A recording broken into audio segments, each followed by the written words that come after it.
pada hari ini tema kita yaitu mengenai standarisasi warehouse. Pada topik kali ini kita kedatangan narasumber yang tentunya sudah sangat berpengalaman di bidang warehousing, supply chain management. Langsung saja kita sambut Pak Widodo Budiarto. Oke, mungkin boleh diperkenalkan diri dulu, Pak Dodo. Oke, baik, terima kasih Mbak Fani Mas Iqbal. Perkenalkan, nama saya Widodo Budiarto. Alhamdulillah saya dipercaya oleh perusahaan untuk memegang suatu warehouse, di daerah Jakarta, seperti itu. Itu aja mungkin cukup. Okay. Pak Widodo ini ada gelarnya, Pak. Tahu nggak Pak gelarnya apa? CLIP. Boleh jelaskan Pak, CLIP itu apa, Pak? CLIP itu adalah lembaga di mana kita bisa mendapatkan ilmu tentang logistik, ya. Jadi di situ nanti kita belajar semua ilmu logistik. Di situ ada procurement, ada logistiknya, ada 5R dan tentang warehouse, semua pergudangan semua ada di situ. Pada akhirnya nanti kita akan mendapatkan sertifikat, gitu aja sih. Jadi ya bagus. Oke, jadi Pak Dodo ini tidak hanya memiliki gelar CLIP, namun juga punya pengalaman yang cukup lama di bidang warehousing ya, gitu Pak? Kira-kira seperti itu, Mbak. Oke, langsung saja kita bahas mengenai standarisasi warehouse sendiri.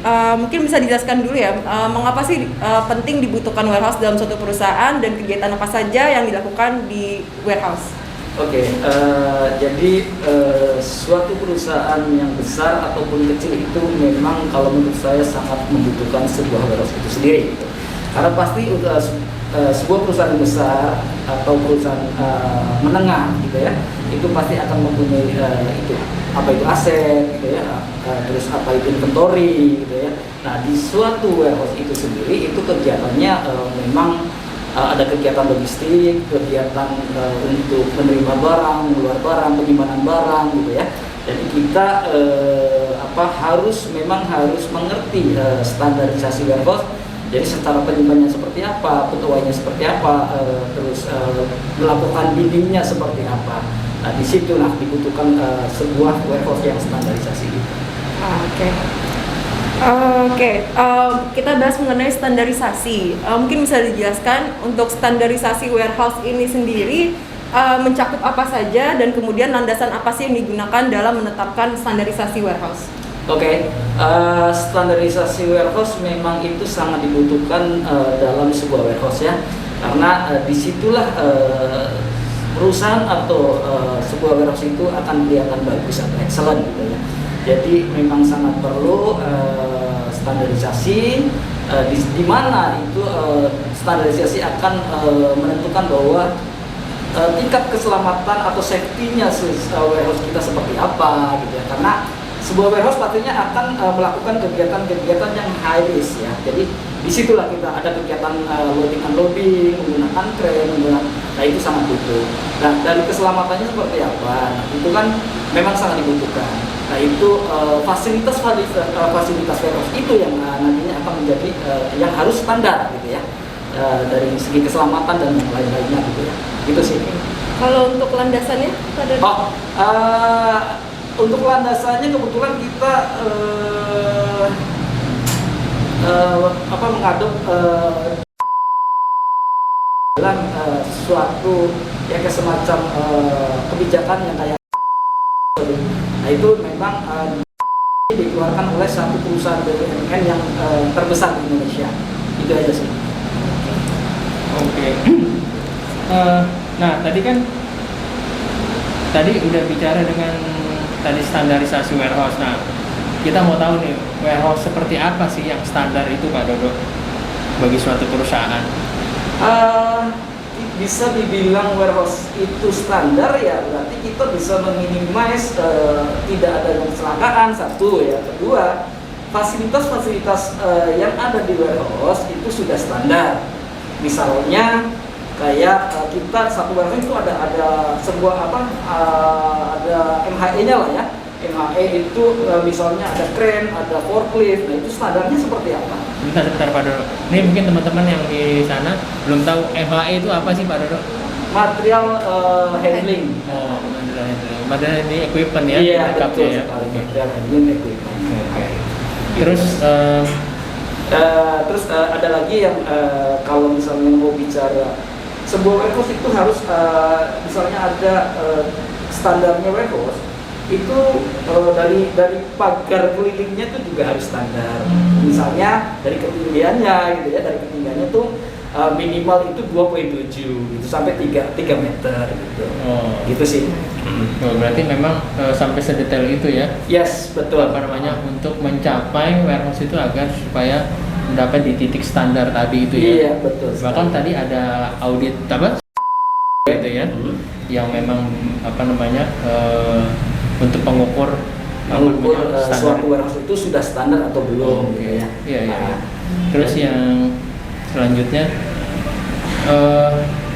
kenapa sih warehouse itu harus ada standarisasi? Kalau menurut saya harus banget ya, karena memang di situ nanti kelihatan perform suatu perusahaan. Ya. Jadi dari segi dari HSSE-nya juga gitu kan, dilihat dari HSS-nya oke apa enggak gitu ya. Itu menjaga itu sih Mas. Jadi intinya sih warehouse adalah rumah kita gitu ya. Dari rumah kita harus buat sestandar mungkin, dari segi keselamatannya senyaman mungkin gitu ya. Jadi semua fasilitas memang yang memang belum menjadi standar harus kita standarkan gitu. Itu sih Mas. Oke. Jadi misalnya kayak gini nih, misalnya dari floornya standarnya warehouse harus seperti apa sih gitu ya. Di situ kan misalnya nih untuk menjadi warehouse yang standar, floornya juga istilahnya tidak ada oil spill gitu ya, dari kerataannya gimana gitu ya. Terus ada lainnya yang membatasi gitu. Kalau satu warehouse kan pasti ada area yang high rise dan ada yang enggak gitu ya. Jadi ada dibatasi dengan garis merahnya seperti apa dan harus menggunakan PPE kayak gitu sih. Gitu. Oke, berarti memang mengedepankan terutama aspek keselamatannya dulu ya. Yes, betul. Oke. Oke. Tadi kita bahas mengenai assessment. Untuk mekanismenya dilakukan berapa kali ya Pak? Kira-kira dalam 1 tahun, dan apakah di situ ada penilaiannya? Apakah kita sudah mencapai warehouse yang standar? Apakah tidak tercapai? Apa ada konsekuensinya Pak untuk perusahaan tersebut? Itu Mas, kalau nggak salah itu setahun sekali ya. Tapi di saya terapkan karena saya memang mengadop itu sendiri standarisasi yang di warehouse saya gitu ya. Jadi saya buat itu, saya lakukan assessment dalam 1 tahun itu 3 kali. Gitu. Jadi disitulah kita akan bisa melihat bahwa suatu warehouse itu sudah ada kemajuan nggak sih gitu ya, dari standarisasinya seperti apa gitu ya. Jadi dilakukan dengan 3 tahun sekali kita lakukan assessment. Disitulah kita akan menilai, memberikan list apa aja sih yang kita harus cek gitu ya, harus kita lihat lagi gitu ya. Jadi misalnya dari listnya floornya seperti apa, dari office-nya seperti apa gitu ya, dari pagar keliling seperti apa, dari CCTV-nya seperti apa, dan sampai ke dari tingkat keamanannya seperti apa gitu ya. Dan disitulah nanti kita melakukan assessment, dan dari assessment itu sendiri kita akan mendapatkan bahwa suatu warehouse itu akan menjadi suatu warehouse yang buruk atau yang excellent gitu ya, atau yang bagus gitu ya. Itu ada kategori itu, 3 kategori gitu Pak. Jika ditemukan ada ini Pak, temuan dalam asesmen tersebut, bagaimana tindak lanjutnya Pak dari perusahaan tersebut? Ya, paling kita setelah melakukan asesmen, kita tindak lanjutnya adalah memberikan rekomendasi perbaikan gitu ya.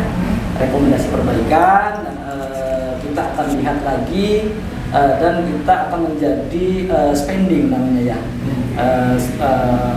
Jadi harus diperbaiki dalam waktu pada saat akan asesmen kembali, itu akan kita lihat lagi bahwa suatu warehouse itu sudah ada perbaikannya atau belum gitu ya. Dan kita akan remind terus gitu sih. Oke.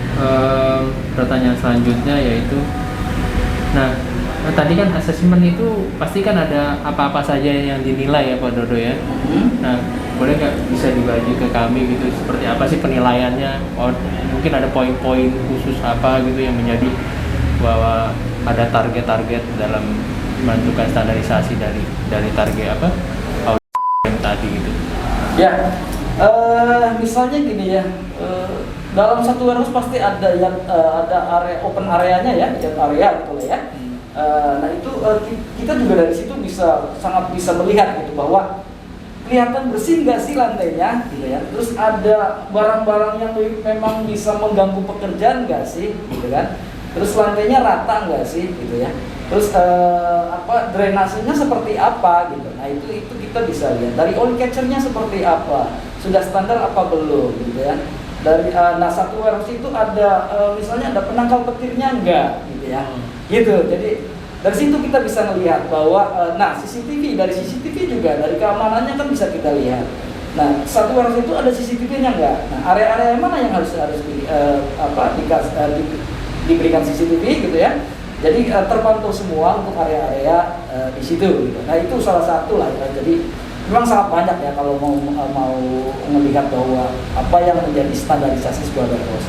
Salah satunya tadi pagar warehouse harus 3 meter gitu ya, 2,7 sampai 3 meter gitu sih. Nah di bawah pagar itu ada misalnya gini ya, kan ada rawan ya kalau misalnya memang ada. Nah satu warehouse itu memiliki aset yang nggak value-nya nggak sedikit gitu ya, inventory nggak sedikit.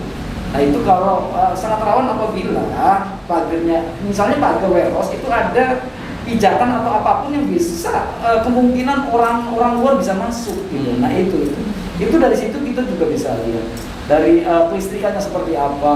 Nah itu banyak sekali mas kalau mau dijabarkan sih. Oke, berarti ada banyak ini poin-poin yang menjadi target-target penting ya untuk betul. mencapai warehouse itu untuk standar ya. Oke, Pak Dodo mungkin ada closing statement Pak Dodo. Closingnya mungkin gini ya. Jadi kita sebagai orang warehousing tetap semangat dan anggaplah warehouse kalian menjadi rumah kalian.